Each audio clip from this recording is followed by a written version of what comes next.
আসসালামু আলাইকুম দর্শক বন্ধুরা, দেখতে পাচ্ছেন আজকের আমি মাছ দিয়ে আর ডাল বেটে বড়া তুলে রান্না করেছি সর্ষে দিয়ে। দেখুন, খুব খেতে ভালো লাগে। তো এটা দেখাবো রেসিপিটা। তো তার আগে আমি এখন মেশিনে কাজ করতেছি। এখন সকাল বাজে প্রায় 8টার মতো। তো আমার ব্লগটা সকাল 8টা থেকে নিয়ে আমি আরম্ভ করছি। তো দেখতে থাকুন। তো বন্ধুরা, কাজ করেই আমাকে সংসার মেনটেন করতে হয়, তো সেই জন্য দেখছেন এই প্রথমে ডাল নিয়েছি আমি। 1 কাপ ডাল নিয়েছি, এটা পানি দিয়ে মোটামুটি 20 মিনিটের মতো ভিজোতে দেবো ডালটা। 20 মিনিট ভিজিয়ে রাখার পর ডালটা আমি সিলে বাটবো।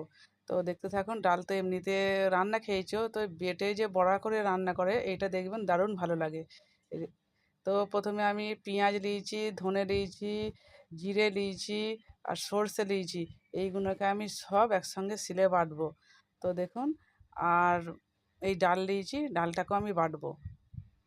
দেখুন আমার ডালটা বাটা হয়ে গেছে। এবারে পেঁয়াজ কুচনা দিয়েছি। এবারে এতে লঙ্কা গুঁড়ো, প্রথমে আমি নুন দিনুন ডালটা বড়া ভাজার জন্যে নুন দিয়েছি। তো তারপরে আমি হলুদ গুঁড়ো দিচ্ছি। তো দেখুন, তারপরে লঙ্কা গুঁড়ো দিচ্ছি। দিয়ে ভালো করে, এত কিছু দেবো নি, তো দিয়ে ভালো করে একে আমি করব, মাখাবো। খানিক একটু জিরে, ধনে আর এটা মৌরি আছে, এটা ঘরের মশলা আমার। তো এই মশলাটা দিয়ে দিন অল্প করে। তো এটা ভালো করে আমি মাখাবো, মেখিয়ে তারপরে আমি তেলে ভাজবো। তো ডাল তো বাটা মানে রান্না খেয়ে খেয়ে খেয়ে ভালো লাগে না আর। তো এটা আমার রান্নাঘর, দেখতেই পাচ্ছেন চুলো ধরে গেছে, আমার কাঠে রান্না করি। আর তারপরে কড়াতে আমি তেল দেবো, ধোঁয়া হচ্ছে, কাঠগুলো খানিক ভিজে আছে। কড়াতে তেল দিয়েছি, তেল দিয়ে সব কটা ডাল বাটাগুলোকে এরকম ছোট ছোট করে বড়ার মতো ভেজে নেবো।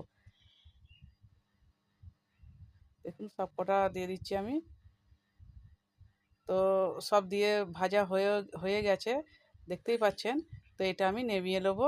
নেভিয়ে নিয়ে এবার অন্য কড়া বসাবো। তো আমি তারপরে একটা অন্য কড়া বসানো, দেখুন এই কড়াতে প্রথমে কড়া গরম হতে দিয়েছি, তারপরে কড়াতে তেল দেবো। তো তেল দিচ্ছি, দেখুন তেল দেওয়া হয়ে গেছে আমার। তারপরে এটা পাঁচ ফোড়ন দিচ্ছি। পাঁচ ফোড়নটা খানিক লাল হোক। দেখুন লাল হয়ে গেছে পাঁচ ফোড়নটা।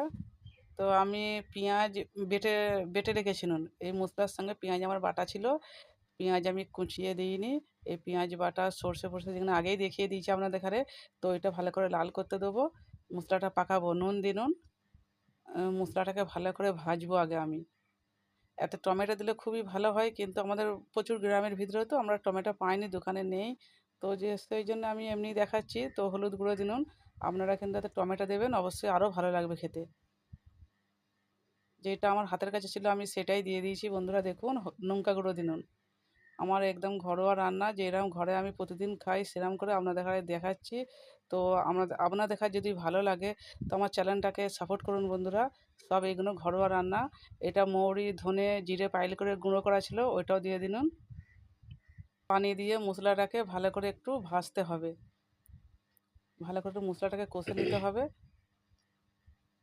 মশলাটা প্রায় আমার কষা হয়ে এসছে, দেখুন তেলটা উপর দিকে ভেসে উঠেছে, মশলাটা কষা হয়ে গেছে। তো বন্ধুরা, এটা আমার একদম ঘরোয়া রান্না। আমি প্রতিদিন যেটা বাড়িতে করে খাই, যেরকমভাবে রান্না করি সেইটাই আপনাদের কাছে দেখাচ্ছি। পছন্দ হলে আমার চ্যানেলটাকে অবশ্যই সাবস্ক্রাইব করবেন। তো প্রতিদিন সিম্পল রান্না আপনাদের কাছে পৌঁছাবে।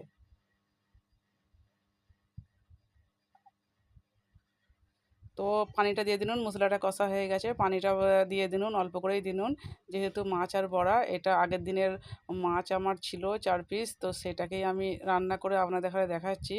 হ্যাঁ, সেই রকম তো কিছু পাইনি, তো এটাই দেখাচ্ছি। দেখুন ভালো লাগবে আপনাদের ঘরে।